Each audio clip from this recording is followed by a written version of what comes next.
Hello everyone, this is Corrine from Corrine Crafts. Thank you for joining me today on my YouTube channel. I hope you're all well. I hope you've been making lots of lovely crafty goodies. I know I have. Now today, this is my Thrifty Thursday tutorial, and this really is a true Thrifty Thursday card. All these little bits have come out from the smallest smithereen of card from my scrap box. Now this piece, I've even cut the centre of this. It was a little piece in my scrap pile that I've been able to take the centre out and make the foliage. 3 different foliage dies. I'm sure you've got plenty. 1 stamp. This was even left over from a previous project as well. It's really quick and easy to make, so simple, and look at those colours, just a pop of colour. Lots of white, you know me, I do like a lot of white and a little pop of colour, and we've got the perfect card. Right, shall we see how to make this? Let's have a look. So as far as Thrifty Thursday cards go, I think this one just about wins that title hands down. So I've been into my scrap box and I've found some bits of cards. There was a little bit of blue, but I've just done some pre-die cutting. But I mean, I'm not going to use a fraction of this. I've got a dark pink, a light pink, a purple. Now look at this. I've got linen and I've got regular card. Absolutely fine. Mix and match your cardstocks. Then I've got my green, my sort of tealy green, and then I'm going to be using a little bit of blue, but I've actually cut that bit already because, like I say, this really is genuinely scrap box. So from this, I'm just going to cut, like, I'm not even going to use that strip, just the tiniest little strip. So for dies, this one is from a Crafter's Companion floral die set. This one is from one of my signature collections. And this one is just a foliage die I had in my stash. So anything floral, foliage, whatever you've got, it could be flourishes. Flourishes would work really well with this. Don't think it has to be flowers and florals. It's not going to be your typical flowers, but I just think this is going to work really, really well. Okay, keeping with the Thrifty Thursday look, what I've done is I've cut myself 4 strips of card, of white paper card, whatever you want to call it, and they're 4.5 inches long by 1.25 inches high. I started off with 4.5 and it got too much. Now, following on from the Thrifty Thursday, I don't know if you remember this card I did a while back with Julie Hickey stamps. Look at this. This is the same bit. These are just the offcut from this card. I tell you, I keep everything. So the offcuts from this card have gone into that because this really is the smallest piece. There we go. It's 4.5 by 5 inches. Really small piece. So, you know, if you don't have anything like that, I've shown you how to do faux emboss backgrounds. That would work. Or you could just die cut, emboss rather, a piece of card 4.5 by 5 inches and then cut it into 4 strips 1.25 inches wide. It's entirely up to you how you do that. So these are going to go on to another piece. Now these are just regular multi-purpose or you know, your regular cardstock. So why I've measured this is I've gone, so if this is 4, oh no, not 4.5, they're 4 3/4, aren't? Yes, it is 4.5. So that's 4 3/4. And then I've gone to 5 5/8 wide there. So what I'm going to be doing is I'm going to have about the same border, sides and top, and then that one, and then these ones will fit in the middle.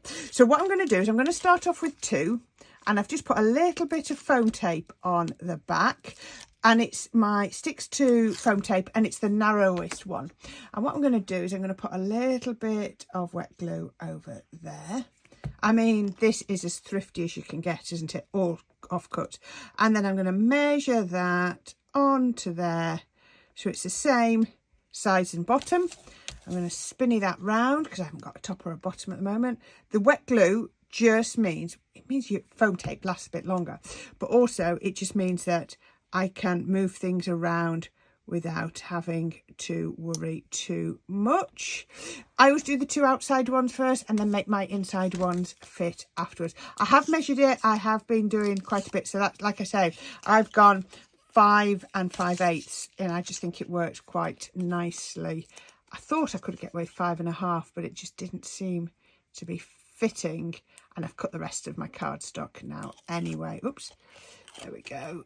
Just get that one stuck back on, and that one. You notice I've not really pressed very hard on those panels either. That's quite key for the time being. There we go.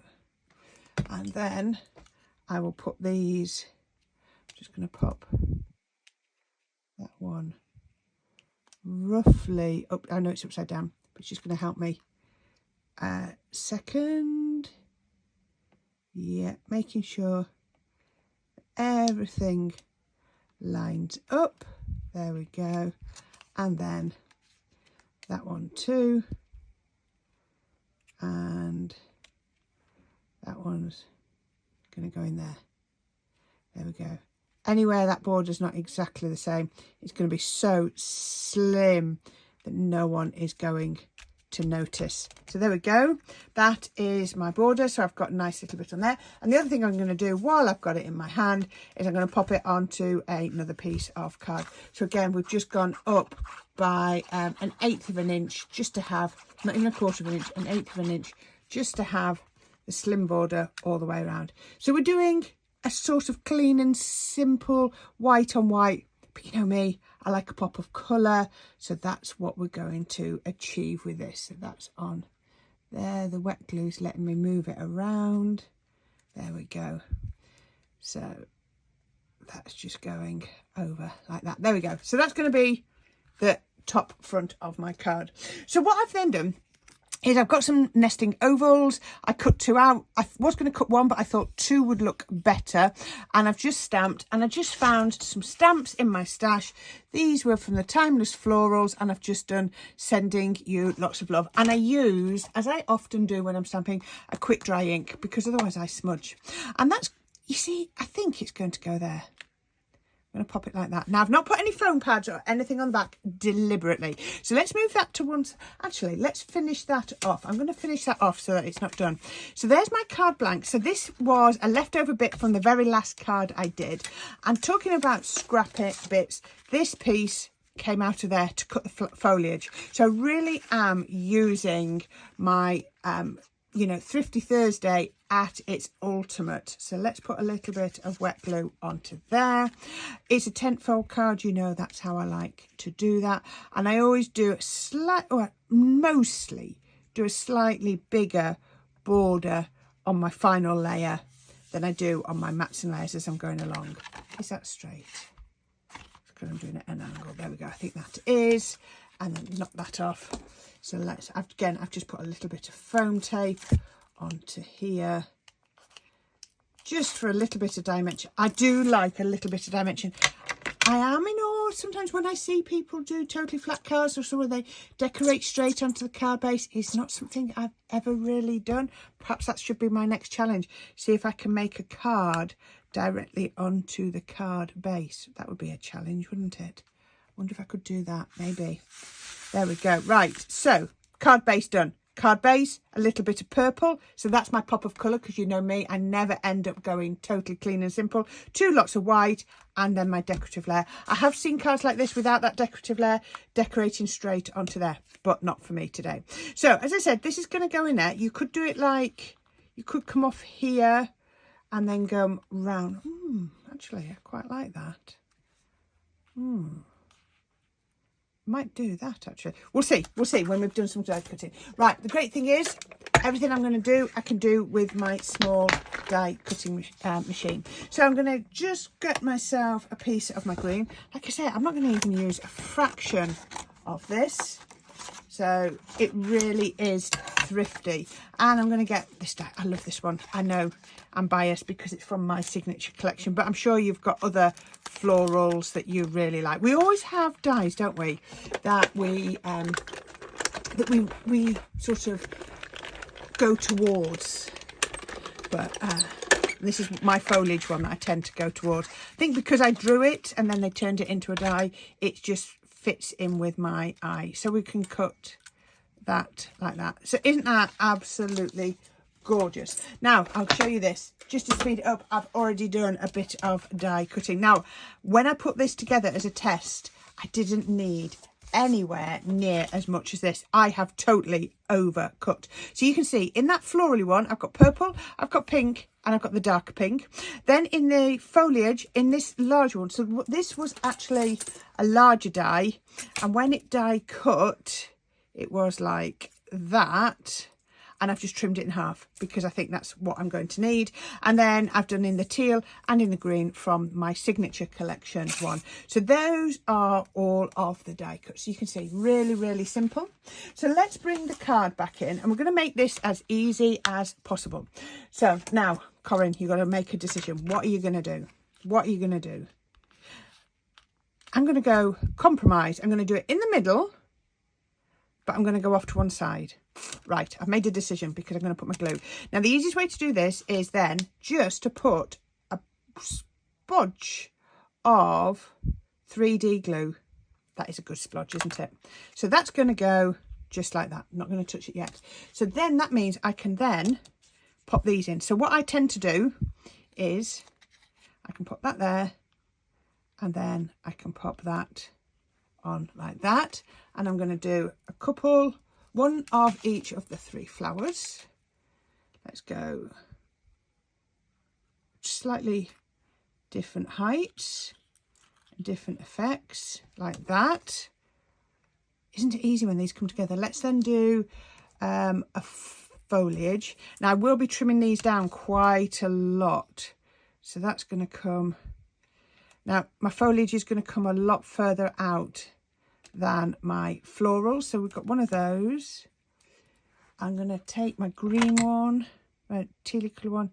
I'm going to trim it down, otherwise it's going to be sticking out the top. I'm going to put one of those there. Now this, I'm going to have to trim down quite a lot. But what I can do is, if I'm clever, I can actually reuse bits. All the time, keep coming back in with your sentiment. And then what I can do is, where was that little bit of, there it is, glue that I just cut off. So what I can do is trim that off so no one can see. And then I can tuck that under there. And you can see that splodge of glue is helping me no end. Now I really like this one. So what I thought I would do is, I might trim this down. I'll put another piece just in there. Don't want to lose that completely. And then I might actually just take these and see about just popping them behind there like that. Now I think I might want to do a little bit more foliage. Let me just have another look. Let me make a, oh no, I don't, I was going to come right round here, but I don't think I am. I think I'm going to stick with the corners. I think I'm going to stick with the corners. Right, so let me just put another couple of little bits in. I want a little bit of teal. I love this sort of building it as you go. It's really good fun. Let's just put a little bit of teal. I don't know how much of this is going to be seen. I don't like that bit showing there. Because you see, I'm just going to trim that. There we go. Let's just take that and weave that in all the time. Keep coming back. That just needs to pull down a little bit, doesn't it? Just make sure they pull down enough. This is why you need to keep popping this back on, because it's amazing how much further things go. Got a bit of a gap there, so let's put that there. Right, I'm going to have to be brave now, and then I'm just going to go.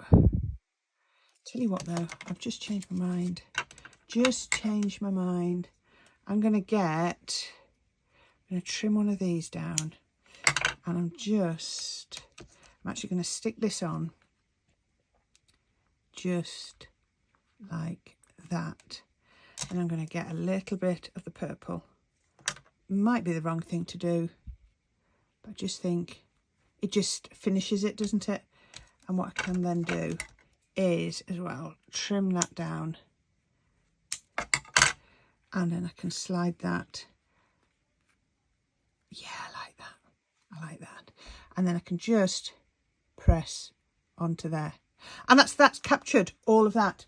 So the last thing I want to do, I'll tell you how quick is this, is I have got some gems. Now they were this colour and I couldn't find any. So all I've done is I've got my tri-blend brush pens and I've just gone over them like that, just there, and left them to dry for what, 10 minutes?